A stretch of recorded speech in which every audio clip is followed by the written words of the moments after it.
Hello and welcome to Gardening at 58 North. So in this video I'd like to show you how to propagate wasabi plants. So these are my wasabi plants. I've had them now for about 3 years and they've grown really well for me. I've propagated them as well in the past and I now have 5 plants in total. But as you can see, they're really becoming very congested. So what I need to do is get these separated. So as I separate them, what that's going to do is it's going to give each plant enough space to continue growing and do well. And also it's going to give me loads and loads of new plants as well. I'll give you a closer look at these plants and show you how many offsets they have and why they definitely need separated now. So I'll show you this plant first and explain a little bit how wasabi grows and why that's important to know when it comes to propagating wasabi. So this originally was one plant that I put in here. It was just a small piece of the stem that I planted as a cutting. And as you can see, it's now completely full of growth and you can't really see what's going on. So what's actually happened is the original piece of stem is probably this piece right in the middle here. And it's set off lots of little side shoots. So I'll take it out of the pot so we can have a better visual of what is going on. So I think originally there was one, as I say. What I then did is I cut that one off and harvested it, and what is grown now is several of these larger ones which are coming off. These are now big enough that these can be harvested or used as cuttings, but each of these larger ones that are coming off are then also having offshoots. So you can see we've got all these offshoots down here, and even the offshoots are starting to get offshoots as well. So there's lots and lots of plants crammed in here. What we need to do is really get these separated. So there's a few ways of doing this, and I'll show you both. One way is just through division, separation of the plant with its roots.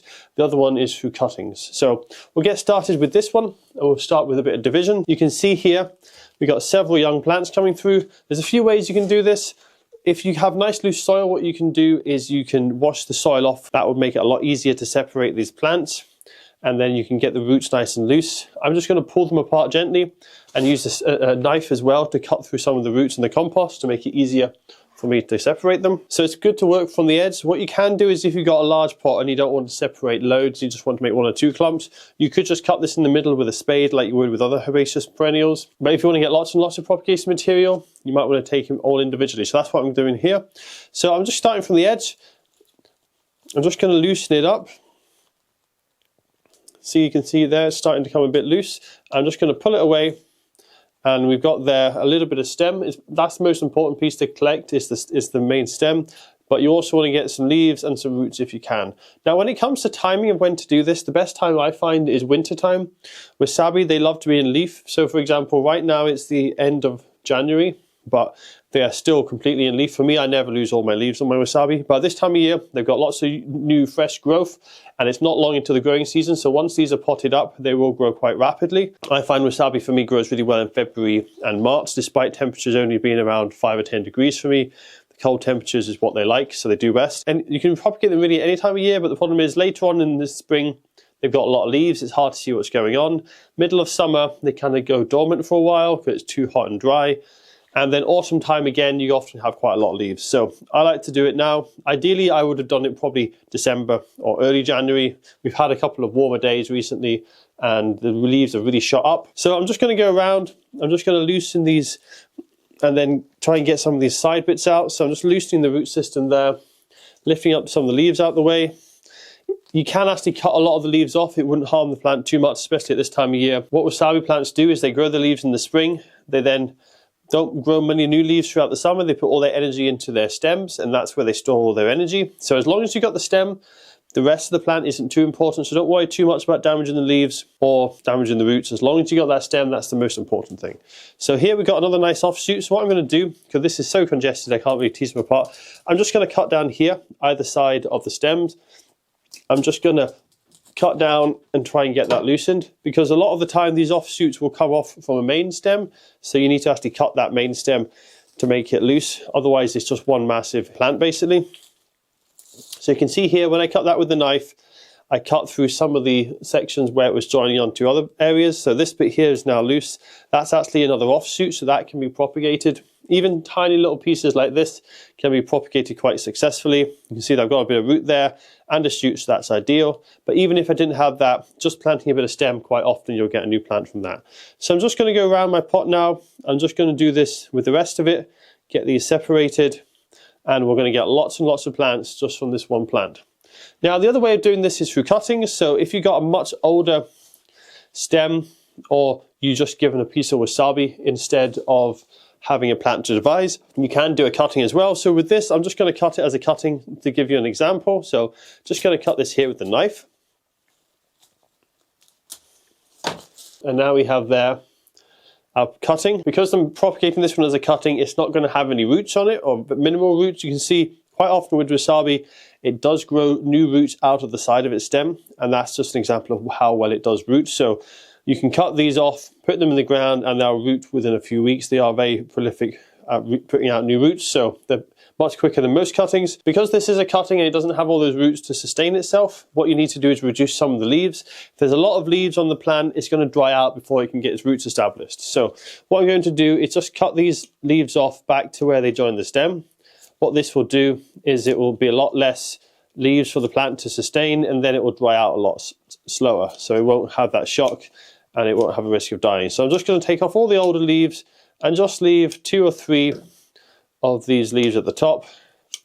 And that there is perfect as a cutting material.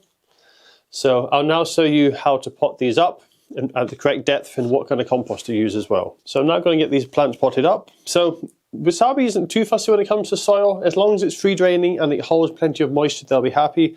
I did a few experiments a while ago with my own wasabi plants, and I found that just using pure multi-purpose compost, they seem to grow quite well. I do sometimes mix in a bit of my topsoil as well, just to give them a bit more micronutrients, and also because my topsoil is quite sandy, so it adds a little bit of drainage. But generally, multi-purpose compost, they seem to do really well in it. They just like a really rich mix. And as long as it's not waterlogged, they'll be fine. They do like to be well watered and kept quite wet, but as long as you let the water drain out the bottom, they shouldn't have a problem. So what I'm going to do now is I'll do the 2 types of propagation. So the first one is just the transplant. So you can see here I've got some damaged leaves. I'll take off any damaged leaves that occurred whilst I was separating the plant. Now I'm doing this in the middle of winter, so it's very cold at the moment. I don't need to worry too much when it comes to drying out, and I'm going to put it in the shady location anyway, and we get a lot of rain, wet weather here in Scotland, so I don't need to take any more leaves off than that because it's got a root system. But because the root system's been damaged, it's not going to be able to provide as much water and nutrients to the leaves that it would otherwise. What you might want to do is take this off further. So if you're doing this in the warmer time of year, or you don't have anywhere as damp as I do, you'd probably take this off to about 4 or 5 leaves, so that it doesn't dry out too quickly. Now, if these leaves were much bigger, I might even reduce this to just 1 or 2 leaves. So what I'm going to do now is place this in the pot. I fill these pots up halfway, and I'm just going to check the height and see how it looks there. Just going to add a little bit more compost. What I'm wanting to do is bury this a bit deeper in the soil. Not much deeper, but just so that these new roots coming out the side of the stem there are going to be covered up. So I'm just going to pop it in around about there. And then I'm just going to fill it in with compost. Make sure it's filled in to the correct depth, as I say. Just a little bit deeper than it was originally. Just want to give it a bit of a firming in to make sure it's nice and stable. I don't want to push it down really hard though, because I don't want to destroy the structure of the compost and make it waterlogging. So just gently there, tap it to make sure it's nice and secure. And that's that one now potted up, and that will take off and grow quite nicely for me. Next one is I'll talk about is the cutting. So here we have the cutting. As I say, we've already prepared it. It's ready to go in the soil. With wasabi, they have a lot of antimicrobial substances in them, so you don't need to worry too much about the cut end getting a callus or anything on it before you propagate it. So with this one, you will want to bury it quite deep, probably up until where you cut the leaves. So for this one, sometimes I find it's easier just to fill the pot up all the way. And you pretty much just have to wiggle it in to the soil like that. Try not to compact it too much as you put it in. Don't push it down straight away, because that will compact it. If you wiggle it as it goes in, that way you don't compact the soil as much, and then you can get it in without getting it compacted. So just give it a little bit of a tap there. Make sure there's enough topped up on the sides. I don't really want to bury those new cut leaves. I just want to have that stem buried.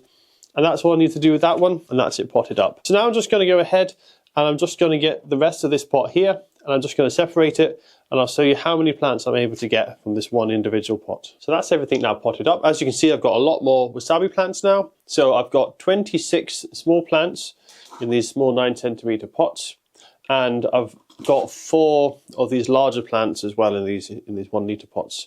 So a lot more plants than I had originally. So each one of these will produce a similar amount. With the 3 remaining, I'm going to have well over 100 plants if I decided to divide these all up. And these wasabi plants will grow fairly quick for me now. What I'm going to do, because they've just been transplanted, I need to put them in the perfect growing conditions for them. So I'm going to put them somewhere really sheltered and shaded without any direct sunlight. I'm going to keep them really well watered as well, making sure that there's not any sitting water in it so they don't get waterlogged. And so these should grow really well at this time of year. Here in my climate, it likes those colder growing conditions, and it does really well for me in February, March, despite the frosts. So these will grow quite quick, as I say. And then they'll slow down over summer and grow a little bit more in the autumn time. But over summertime, they'll be focusing on their stems. So most of these smaller ones, I suspect in a year's time, they'll be the size of this one here. So this will be a reasonable size. You can see it's got a lot of side shoots coming off it. It's even got a lot of flowers this year. And this will produce a lot of leaves in summer. Then this one next year will be the same size as these. So you can see in 2 years' time, I will have plants this size again. So every 2 years, I can probably increase my stock by 100 if I wanted to. So if I did that every year, obviously exponentially, I'd have 1 million plants in quite a short time. And then when it comes to these other ones with the slightly larger, these will be close to this size in just 1 year's time. What I'll find is the main stem will grow much bigger, and by a month or two, it'll look like this, where I'll have lots of little shoots coming out the side. And then by next year, they'll be similar size to these, but just not as many side shoots. And then probably a year and a half, they'll be the size of this. And I also propagated some of the stem as well, which didn't have any leaves or roots on it, because the stem can readily regrow roots and regrow leaves quite easily. So even these will survive as well. Wasabi is very tolerant, and if you have just the stem, it'll quite easily resprout, even quite small pieces as well. So they will also become new plants also. So that's all for this video. Hopefully you guys have found it interesting. Wasabi, as I say, can be a little bit tricky to grow if you don't have a cool climate with good amount of shade. But if you do, you can propagate it really quickly, and you can go from just a few plants to hundreds in 3 or 4 years or so. So it's only just over 2 months later, and I'd like just to quickly show you at the end of this video how much they've grown in those 2 months. So I filmed that at the end of January. It's now the first week of April, and you can see how much growth we've had despite the cold temperatures over winter. So the 3 large plants that were already large have just got bigger and bigger.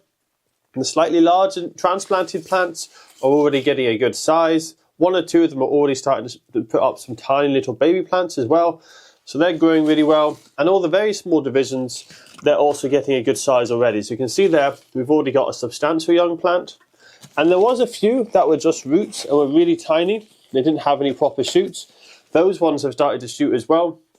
But with these ones, instead of just having 1 plant, because the main growing point was damaged, it was just the rhizome. What's happened is we've got numerous young plants coming up. So instead of having 1 slightly larger plant, such as most of the divisions, what we have here is lots of tiny little plants coming up. So just wanted to quickly show you that at the end of the video here, just to show you how quickly these wasabis can grow in the right growing environment. And it's one of the easiest plants to propagate and divide. I've had a 100% success rate this year with my divisions. And as long as you keep them damp in a cool shady location, you should expect similar results when you do it yourself.